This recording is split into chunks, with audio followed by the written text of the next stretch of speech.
रहेगा, लेकिन छूट दे सकती है सरकार। सूत्रों से मिली जानकारी के मुताबिक सरकार आंशिक कर्फ्यू में ढील देने पर विचार कर रही है। 31 मई के बाद धीरे धीरे पाबंदियों में थोड़ी छूट दी जा सकती है। नाइट कर्फ्यू और साप्ताहिक कर्फ्यू बरकरार रह सकता है। फिलहाल राज्य में कोरोना के मामलों में भारी गिरावट आई है। सिर्फ 4 जिलों में कोरोना के मामले सैकड़ों में हैं, जिसमें लखनऊ, गोरखपुर, सहारनपुर और मेरठ है, जबकि 2 जिले ऐसे हैं जहां पर कोरोना के मामले शून्य आए हैं। 16 जिलों में कोरोना के आंकड़े सिंगल डिजिट में हैं। 54 जिलों में कोरोना के मरीज डबल डिजिट में हैं। ऐसे में जिन शहरों में कोरोना केस में कमी है, वहां पूरे प्रोटोकॉल के साथ कर्फ्यू में थोड़ी छूट मिल सकती है। केंद्र सरकार की सलाह पर वीकेंड और नाइट कर्फ्यू जारी रह सकता है। हालांकि इस पर अगले 24 घंटे में फैसला होगा।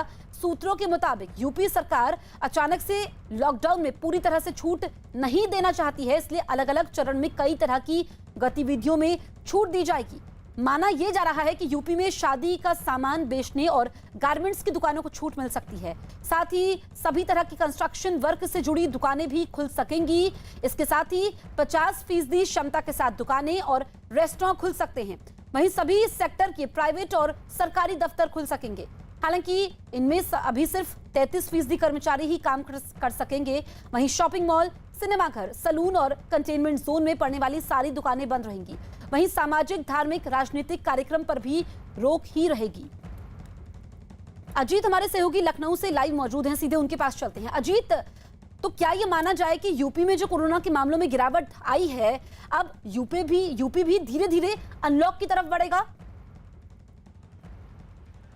देखिए, बिल्कुल जसप्रीत, धीरे धीरे अनलॉक की तरफ पूरा देश बढ़ रहा, उत्तर प्रदेश भी इसमें शामिल। लेकिन उत्तर प्रदेश के मुख्यमंत्री योगी आदित्यनाथ ने यह साफ कर दिया है कि जो लॉकडाउन है वो सबसे बेहतर विकल्प है। और उत्तर प्रदेश सबसे बड़ा सूबा है आबादी की दृष्टि से भी और क्षेत्रफल की दृष्टि से। जिस तरह यहाँ केसेस बढ़े थे और कंट्रोल हुआ, महोबा और कासगंज उत्तर प्रदेश के 2 जिले ऐसे हैं जहां कोविड के कोई भी मामले नहीं है, शून्य। और 16 जिले ऐसे हैं जहां सिंगल डिजीज में मामले हैं, 54 जिले हैं जहां डबल डिजीज मामले हैं। तो लिहाजा सरकार आज बड़ी इस पर लेकर मंथन करेगी, टीम 9 की बैठक होगी। जो हमारे ये दुकानें देख रहे हैं, ये एसेंशियल सर्विसेज की दुकानें हैं, जो स्टोर हैं वो खुले रहेंगे। इसके अलावा कुछ और छूट दे सकती है सरकार उन जिलों में, क्योंकि पहले ही मुख्यमंत्री ने जसप्रीत ये कह दिया था कि जिलाधिकारी अपने स्तर से निर्णय लेंगे कि उन्हें अपने जिले में क्या बंद रखना है और क्या खोलना है। तो उसको लेकर आज टीम 9 की बैठक होगी मुख्यमंत्री को, और उसमें सरकार के बड़े अफसर, मुख्य सचिव, डीजीपी, एसीएस होम, प्रमुख सूचना, सभी लोग मौजूद रहेंगे। उस बैठक में यह फैसला लिया जाएगा कि किस तरीके से चरणबद्ध तरीके से आगे हमें काम करना। हालांकि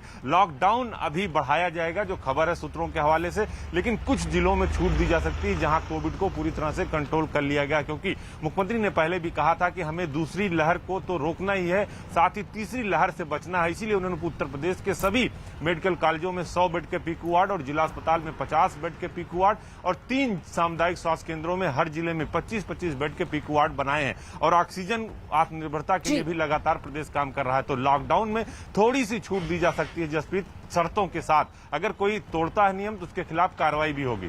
ठीक है अजीत, लौटेंगे आपके पास। महाराष्ट्र की बात कर लेते हैं। महाराष्ट्र में कोरोना के मामलों में काफी कमी आई है, हालात नियंत्रण में हैं, लेकिन राज्य सरकार अभी भी कोई कोताही बरतना नहीं चाहती है। इसीलिए खबर है कि उद्धव सरकार पहले से लागू सख्ती से 1 से 2 हफ्ते तक और बढ़ा सकती है। हालांकि इस बीच कुछ जरूरी चीजों में छूट दी जाएगी। फल, सब्जी और दूध की दुकानों को खोलने की समय सीमा बढ़ाई जा सकती है। इसका संकेत खुद राज्य के स्वास्थ्य मंत्री राजेश टोपे ने दिया। इस संबंध में जल्द ही आदेश जारी किए जा सकते हैं। जानकारी के मुताबिक टास्क फोर्स की सलाह के बाद लॉकडाउन में धीरे धीरे राहत देने के संबंध में फैसले लिए जा सकते हैं।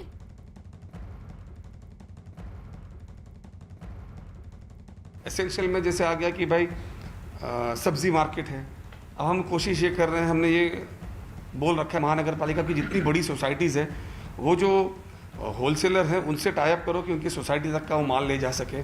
उसके अलावा दूध की दुकानें हो गई, यहाँ जहाँ से हम फूड ग्रेन्स लेते हैं, जैसे डी मार्ट हो गया, जैसे बड़ी बड़ी जो दुकानें हैं, उनके टाइम हम किस तरीके से और बढ़ा सके, ताकि किसी को घर का सामान लेना है, खाने का सामान लेना है, तो उसको हम किस तरीके से रिलैक्सेशन दे सकते हैं। होटल्स के बारे में जो है लोगों की, हमने 2-4 एसोसिएशन के साथ मीटिंग की। कुछ लोगों का कहना है कि भाई आपने जो पार्सल सिस्टम दिया है उसको और रात तक का करना चाहिए, और कुछ लोगों का कहना है कि चालू करना चाहिए, कुछ लोगों का कहना है कि बंद भी रहेगा तो चलेगा। तो होटल को भी अगर शुरू करना है तो कितने नंबर्स पे करना है, ये सारी चर्चा उनसे चल रही है। आशीष हमारे सहयोगी मुंबई से लाइव मौजूद है। आशीष, जो असलम शेख कह रहे थे, क्योंकि संकेत यह है कि सख्ती बढ़ सकती है, कब तक औपचारिक ऐलान होगा? जसप्रीत, औपचारिक ऐलान के साथ साथ मैं आपको ये दिखा दूं, यहाँ पे ये दादर की मंडी है और यहाँ पे पुलिस की सख्ती आपको दिखाई पड़ेगी। साफ तौर पे जो पुलिस है वो मार्केट को बंद करवा रही है। सब्जी मार्केट है दादर का, और पुलिस लगातार इसी तरह से गश्त लगाते हुए मार्केट जो है वो बंद करवा रही है, ताकि जो वक्त दिया गया हुआ है उससे 1 मिनट भी ज्यादा का वक्त न जाए। सबसे अहम बात यह है कि इस लॉकडाउन को लेकर राज्य सरकार जो है, सूत्रों के हवाले से जो जानकारी आई है, वो लॉकडाउन बढ़ाने की तैयारी में है। लॉकडाउन निश्चित तौर पे बढ़ेगा, ये साफ तौर पे संकेत मिले हैं, लेकिन कई चीज़ों में सहूलियत दी जाएगी, कई चरणों में जो है वो जो है काम किए जाएंगे, कई चरणों में जो है अनलॉक की प्रक्रिया शुरू की जाएगी। इस तरह के भी संकेत साफ तौर पे दिए दिए हैं।